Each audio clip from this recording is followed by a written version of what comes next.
Ricky Thompson, former Baylor and Washington, what was Redskins wide receiver, and probably will always be like that for Ricky Thompson. And he's also the sideline reporter for Baylor Radio, joins us on 365 Sports, thanks to Alliance Bank. And Ricky Thompson is with us live with Craig and Paul and David Smoke. Ricky, how much does someone like Ketron Jackson, who's a go-to receiver, how much does that help a quarterback? Well, Smokey, I think it helps more than an average fan can imagine. And I'm going to go back. It's funny you start with that question because I'm going to go back to the BYU game last year. And I know Blake took a lot of grief for some of his play during the season, and some of that's warranted, some of it wasn't. But I can go back to that game specifically and tell you 3 plays where we either had receivers cut off a route or weren't in the position Blake thought they were going to be, and he lets go of the football. And when that happens, a quarterback loses confidence, and that's not something you regain in one ball game. And you gain that confidence by a guy outside that goes to make plays. And I know we've talked about last year, too, that we had offensive line back, we had our defensive line back, we had all this experience. Well, guys, remember, we had none of our skill guys back. And I think that was really, really more of a problem than most of us realized it would be. I had a concern about that, but I think as the season went forward, you realized how big of a problem it really was. It was not a Taekwondo Thornton out there to make the big plays. And I just think the fact that from what I've seen so far, this guy's going to make a huge difference. He's going to go get balls, and he does that a couple of times. And Blake Shapen, Sawyer Robertson, whoever it is, the next time they see him there, they're going to let the ball fly. They're not going to hold it. They're going to let it go and have the confidence that he's going to go make a play. And you do that a couple of times, and then everything just snowballs and builds off the fact. So I think Ketron is going to be a huge key to this offense this year, as well as the rest of the experience gained from that receiving staff. I don't remember the catches last year, but it was almost comical how few catches that receiving corps had coming into the season. Ricky, sometimes I think fans underestimate how hard it is for quarterbacks and receivers to get on the same page. You mentioned the confidence thing, or just that kind of it's also knowing how the receiver knowing how the quarterback likes to improvise, if they have to break off, what are you going to do? Those things were just kind of non-existent last year. How much do you think that changes with this whole offseason, that they've been working almost specifically on just those kind of things? Well, I hope it changes a lot. And I played with a guy that was as good at that as I've ever seen in Theismann as far as reading receivers. That takes a lot of practice. But just think of this in particular. If you've got a slot receiver lined up in the slot, you've got Monterey Bowling in the slot, and he's got an option route. And by option route, I mean he takes off with the ball. He reads whoever, if they flip a corner over to the slot guy, if a safety happens to come up on Monterey, which I would love to see a safety on Monterey. But if they flip the corner over there and Monterey has the option to bring that route inside or to bring it outside, Blake's got to know by the way Monterey's moving where he's going, because he's got to throw the ball on time.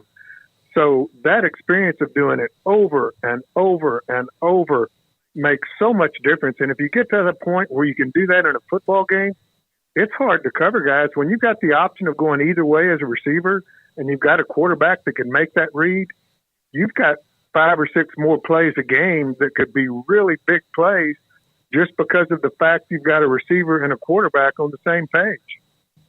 Ricky, how does Richard Reese get better after an all-freshman Big 12, type of year a year ago? Now he's going to have a little bit more help. We kind of know the situation. He wasn't supposed to play as much as he did, as early as he did. He had to. But now he's got Dominic Richardson in the fold amongst some young guys coming up. Your thoughts on how he improves and how that room improves this year? Well, Craig, I think you named how he gets better. Dominic Richardson is how Richard Reese gets better. I think he's going to have much more competition back there. I know he's gotten a little bigger. He's got a year's worth of experience. As the plans would have been last year, he probably doesn't play at all. He probably redshirts, and he ends up rushing for, 972 yards, just under 1,000. So this guy's going to be a lot better. I know in this wide zone, we keep going back to Abram Smith and saying fall forward, fall forward. Well, Richard really wasn't big enough to fall forward last year, and I think that's a big difference you're going to see in him. I think his speed is still there. He runs hard. I think you're going to see a lot more push out of him this year, just through experience, being able to cut up the field and not step in the backfield, taking time to look for where the hole is, just cut the ball up. And I think with the fact you've got a guy behind him like Dominic Richardson that's going to really push and play well when he's in there, will just make Richard Reese even better. And what a surprise, at least to me, he was last year. He was pretty darn good, guys, and I think he'll be better this year. Ricky, there is always going to be player or 2 or 5 or whatever, depending on the team, depending on senior or player leadership, that will push the envelope. Dave Aranda stressed it and discussed it throughout last year, the disconnect even with coaches. He made changes with the staff. He has sent a couple of guys on their way, maybe didn't invite a few people back. He got a little more tough love, I guess you could say, and admitted that. How much does that matter in a locker room? I think it's huge. I just think when players see teammates that maybe get by with things that they're not trying to do or they're not doing or their teammates aren't doing, and you get by with that 3 or 4 times, I think it builds some resentment, and I don't think that's intentional on the coaching staff's part, but I just think it happens. And I think that attitude and the closeness in a locker room is really fragile. I think it's always fragile. And to build that and maintain it, and with these moves that have been made, I don't know, even at the scrimmage last Saturday, I thought that those guys were really fired up to be out there. They seem to like each other. And I mean, you don't have to love each other in that term, but you got to like each other. You got to have respect for each other, and you got to play hard for the guy next to you. And I think that starts with a coaching staff doing the right things, making the right moves. And they're not going to do it every time. It's impossible. But I think the changes that have been made, the fact that you brought in some transfers, that a couple of guys aren't going to be there that maybe last year would have still been here playing, and they're not going to be here. I think it speaks volumes. I really do. Ricky, how hard is it for young guys also to realize when you lose, especially on defense, you lose a Jalen Petrie, who's one of the greatest defensive players that Baylor will ever see, and did things that people before him hadn't done before, and is really hard to do, that you as a young guy think like, okay, well, I'm going to step into that spot and I'll be the Petrie this year, but maybe you don't even realize how hard Petrie worked to get to that point. Yeah, and I think maybe we all knew Petrie was good, but I'm not sure we really knew how much you're really going to miss a guy like him and Terrell Bernard inside. And it's not just the ability, Paul, it's the leadership too. And Jalen didn't say a whole lot, but he was always there. He was always making plays, and his voice was with action, and that's impossible to replace. And I think the one thing that does happen there, when other guys see how hard he plays, even if they see it on film, they want to replicate that. And I think eventually it does carry over. And I just think experience-wise, this team is much different than what I saw last year. We'll see how that carries over to Saturday. We know that's all that counts. We can scrimmage all we want, but until the lights are on, nothing counts. But I've just got to think that both offensively and defensively, this is going to be a much more experienced football team. They're going to play in that manner. I think they're going to be more confident. I think it's important to get a good start. Texas State, then you got Utah coming in week 2. So they're going to have to get their feet on the ground really quickly. But I just think there were a lot of factors involved in this team last year that we won't see this year, and I'm hoping that most of those are positive. Ricky, could you sense that down on the sidelines? I mean, obviously you're next to all the action, so you hear things and see things that not everybody does, but it was evident from the 10,000-foot view, like just something's not quite right. And obviously with the changes that were made, we learned, more about, okay, yeah, things weren't, chemistry-wise the greatest, but did you sense that at the time, or was that more of an after the fact that everybody kind of caught on to that?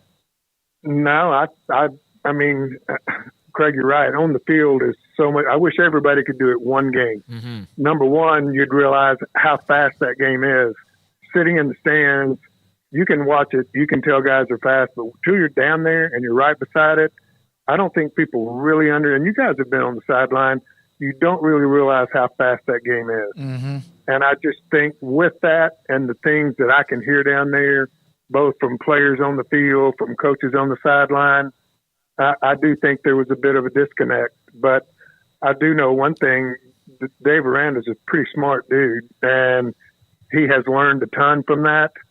And if you get that benefit from it and you learn from it and you go forward, then I think you're in great shape. And I just think I can't put a finger on it, but there was just really something missing last year. And I go back and think, well, you really never had the guy outside that caught a 10-yard ball and took it to the house. Monterey did one. I guess that was Oklahoma State. I think, guys, where he really took one to the house. It was more of a 10-yard catch. But you need to see more of that. You need to see more of the big plays, the turnovers, interceptions, returns, and that type thing that builds momentum and gets you going. But it seems like this team just never really got over the hump last year, and I don't think they played with a lot of confidence.